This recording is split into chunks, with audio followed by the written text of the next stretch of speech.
নমস্কার। আচ্ছা, ভারতের এমন একটা রাজ্যের কথা ভাবুন তো, যে রাজ্যটা একসময় গোটা দেশকে পথ দেখাত। সেই পশ্চিমবঙ্গকে নিয়েই আজকের এই বিশ্লেষণ। রাজ্যের পরিস্থিতি এমন এক জায়গায় এসে দাঁড়িয়েছে যেখানে অনেকগুলো বড় প্রশ্ন উঠছে। চলুন কয়েকটা স্লাইডের মাধ্যমে পুরো বিষয়টা একটু গভীরে ঢোকা যাক। একটা সময় ছিল যখন এই কথাটা কিন্তু একদম সত্যি ছিল। রাজা রামমোহন রায় থেকে নেতাজি সুভাষচন্দ্র বসু, স্বামী বিবেকানন্দ থেকে রবীন্দ্রনাথ ঠাকুর, বাংলা ছিল ভারতের বুদ্ধিবৃত্তিক, সাংস্কৃতিক এবং অর্থনৈতিক রাজধানী। এই বিখ্যাত উক্তিটি আসলে সেই সোনালী অতীতের কথাই আমাদের মনে করিয়ে দেয়। বিষয়টা পরিষ্কার হবে একটা উদাহরণ দিলেই। ধরুন ১৬০০ সাল থেকে অষ্টাদশ শতাব্দীর মাঝামাঝি সময়টার কথা, যখন গোটা ভারত বিশ্বের মোট জিডিপির ২৫% যোগান দিত। তখন একা বাংলা প্রদেশ দিত প্রায় ১০ থেকে ১২%। ভাবা যায়, মানে একটা প্রদেশ একাই গোটা বিশ্বের অর্থনীতির প্রায় ১০ ভাগের ১ ভাগ চালাত। এই কারণেই তো বাংলাকে একসময় বলা হতো প্যারাডাইজ অফ নেশনস বা জাতির স্বর্গ। কিন্তু সেই গৌরবময় অতীত আর আজকের বাস্তবতার ছবিতে আকাশ পাতাল তফাত। যে রাজ্যটা একটা বিশ্বমানের শিল্পকেন্দ্র হতে পারত, তাকে নাকি গত ১০-১৫ বছরে ধীরে ধীরে একটা পিছিয়ে পড়া রাজ্যের দিকে ঠেলে দেওয়া হয়েছে। আর আজকের আলোচনাটা তাই উন্নয়ন নিয়ে নয়, বরং প্রায়ই হয়ে থাকে রাজনৈতিক হিংসা, দুর্নীতি আর বিভিন্ন কেলেঙ্কারি নিয়ে। কিছু কিছু বিশ্লেষণ অনুযায়ী পশ্চিমবঙ্গকে এখন নাকি একটা ব্যর্থ রাজ্য বা ফেল্ড স্টেটের তকমা দেয়া হচ্ছে। কথাটা বেশ বড়, তাই না? কিন্তু কেন এই তকমাটা দেয়া হচ্ছে? চলুন পরের স্লাইডগুলোতে আমরা এই দাবির পেছনের যুক্তিগুলো এক এক করে দেখে নিই। তো সবার আগে বোঝা দরকার যে এই ব্যর্থ রাজ্য বলতে ঠিক কী বোঝানো হচ্ছে। সোজা কথায়, যখন কোনো রাজ্যের অর্থনীতি একদম ভেঙে পড়ে, আইনকানুন ঠিকঠাক কাজ করে না, আর সরকার তার সাধারণ মানুষদের নিরাপত্তা দিতে পারে না, তখনই তাকে ব্যর্থ রাজ্য বলা হয়। আর অভিযোগটা হলো বাংলা নাকি আজ এই ৩টে ক্ষেত্রেই পিছিয়ে পড়েছে। বেশ, তাহলে চলুন প্রথমে অর্থনীতির দিকটা একটু খতিয়ে দেখা যাক। এই অংশে আমরা রাজ্যের আর্থিক অবস্থা আর শিল্প পরিস্থিতি দুটোই দেখব।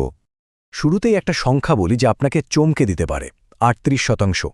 পশ্চিমবঙ্গের ঋণ আর জিডিপির যে অনুপাত, অর্থাৎ ডেট টু জিডিপি রেশিও, সেটা হলো ৩৮%। তথ্য বলছে বড় রাজ্যগুলোর মধ্যে এটা নাকি দ্বিতীয় সর্বোচ্চ। মানে বোঝাই যাচ্ছে রাজ্যের কোষাগারের অবস্থা খুব একটা ভালো নয়। এই টেবিলটা দেখুন, ছবিটা আরও পরিষ্কার হবে। ২০১১ সালে, মানে যখন বর্তমান সরকার ক্ষমতায় আসে, তখন রাজ্যের মোট ঋণ ছিল প্রায় ২ লক্ষ কোটি টাকা। আর এখন, মানে এক দশকের একটু বেশি সময়ে, সেই ঋণের বোঝা ৩ গুণেরও বেশি বেড়ে গেছে। প্রশ্নটা হলো, এত টাকা গেল কোথায়?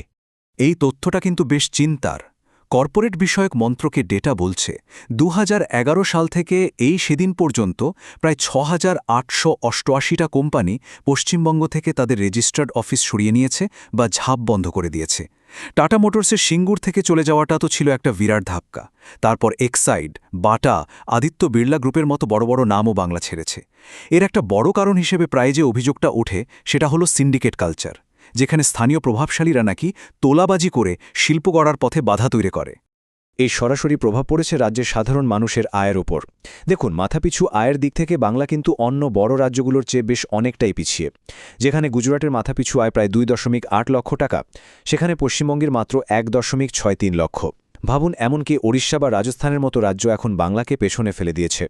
অর্থনীতির পর এবার চলুন প্রশাসন আর আইন শৃঙ্খলার দিকটায় একটু নজর দেয়া যাক। কারণ যে কোনো রাজ্যের উন্নতির জন্য এটা তো ভীষণ জরুরি। রাজ্যের আইনশৃঙ্খলা পরিস্থিতি নিয়ে সাম্প্রতিক দুটো ঘটনাকে কেন্দ্র করে কিন্তু খুব বড় প্রশ্ন উঠে গেছে। একটা হলো সন্দেশখালির ঘটনা, আর অন্যটা হলো ২০২৪ সালের আগস্ট মাসে আরজি কর মেডিকেল কলেজের সেই মর্মান্তিক ঘটনা। আরজি করের ঘটনার পর রাজ্য সরকারের একটা বিজ্ঞপ্তি নিয়ে বিশাল বিতর্ক হয়, যেখানে মহিলা ডাক্তারদের নিরাপত্তার জন্য নাইট শিফট এড়িয়ে চলতে বলা হয়েছিল। এই বিষয়ে সুপ্রিম কোর্ট যা বলেছিল তা এক কথায় কড়া। প্রধান বিচারপতি একদম পরিষ্কার করে বলেন, রাজ্যের দায়িত্ব নিরাপত্তা দেয়া, নারীদের কাজ করা থেকে আটকানো নয়। এখন প্রশ্ন হচ্ছে, এই সব ব্যর্থতা ঢাকার জন্যই কি রাজনৈতিক কৌশলে কোনো বদল আনা হচ্ছে?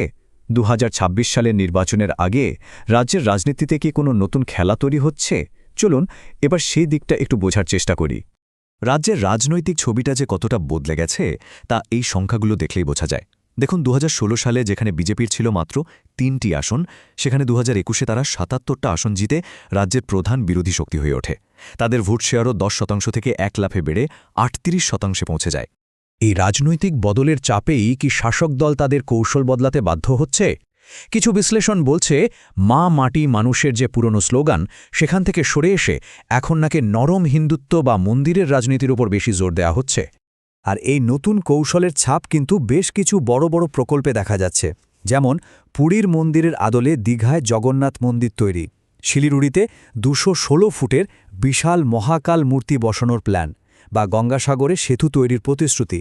এই সব কিছুই সেই নতুন রাজনৈতিক কৌশলেরই অংশ বলে মনে করা হচ্ছে। তাহলে সব মিলিয়ে পরিস্থিতিটা কিন্তু বেশ জটিল, তাই না? একদিকে রাজ্যের অর্থনীতি আর আইনশৃঙ্খলার এই বেহাল দশার অভিযোগ, আর অন্যদিকে ভোটের রাজনীতিতে ধর্মীয় মেরুকরণের চেষ্টা। তাহলে বাংলার ভবিষ্যৎটা ঠিক কোন দিকে এগোচ্ছে? আসন্ন নির্বাচনে ভোটারদের সামনে তাই বেশ কয়েকটা বিষয় থাকবে।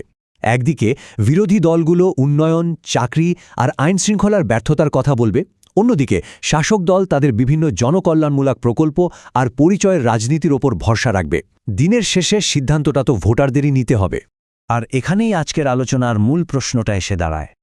বাংলার এখন ঠিক কী দরকার? আরও কারখানা যা তরুণ প্রজন্মের হাতে চাকরি দেবে, নাকি আরও মন্দির যা ধর্মীয় ভাবাবেগকে শান্ত করবে?